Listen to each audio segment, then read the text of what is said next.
ETV Bharat Urdu में आपका खैर मकदम है। न्यूज़ टाइम की अहम खबरें। वज़ीर आज़म नरेंद्र मोदी ने पूर्णिया में इंतखाबी रैली से खिताब के दौरान नाम लिए बगैर लालू यादव और तेजस्वी यादव पर सख्त हमला किया। उन्होंने कहा कि आरजेडी बिहार में जंगल राज और बदउनवानी का दूसरा नाम है। आरजेडी बिहार की तबाही की सबसे बड़ी मुजरिम है।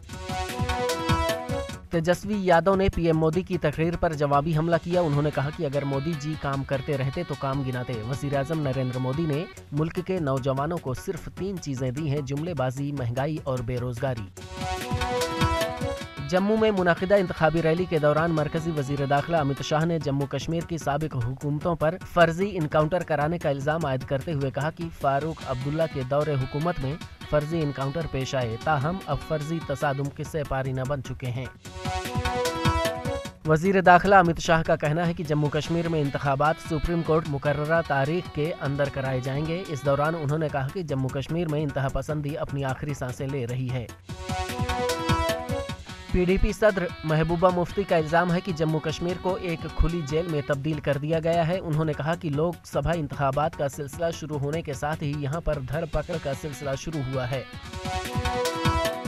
श्रीनगर में कुछ लोगों और बच्चों से भरी एक कश्ती दरियाए जहलम में उलट गई, जिसके नतीजे में 5 बच्चों समेत 6 अफराद की मौत हो गई, जबकि 2 बच्चों समेत 3 अफराद रोज लापता हैं, जिनकी तलाश के लिए बड़े पैमाने पर ऑपरेशन जारी है। कांग्रेस लीडर राहुल गांधी ने कहा कि अगर मरकज में कांग्रेस की हुकूमत बनती है तो अग्निपथ स्कीम को मनसूख कर दिया जाएगा। उन्होंने कहा कि अग्निपथ स्कीम हिंदुस्तानी फौज और उन बहादुर नौजवानों की तौहीन है जो मुल्क की हिफाजत का ख्वाब देखते हैं। UPSC 2023 का हतमी नतीजा जारी कर दिया गया है। आदित्य श्रीवास्तव ने इस इम्तिहान में ऑल इंडिया रैंक 1 हासिल किया है। अनिमेश प्रधान दूसरे नंबर पर और डोनूरू अनन्या रेड्डी तीसरे नंबर पर हैं। हमास ओहदेदार का कहना है कि इसराइल हमास के साथ आर्जी जंगबंदी का ख्वाहिशमंद है, ताकि वो पहले अपने यरगमालियों की रिहाई को यकीनी बनाए और फिर उसके बाद जंग और जारहियत को दोबारा शुरू करे। वहीं हमास के ओहदेदार ने कहा कि हमले का मुस्तकिल खात्मा ही फलस्तीनी अवाम के हक में है। खबरों के ताज़ा अपडेट्स के लिए ETVBharat.com लॉगिन करें।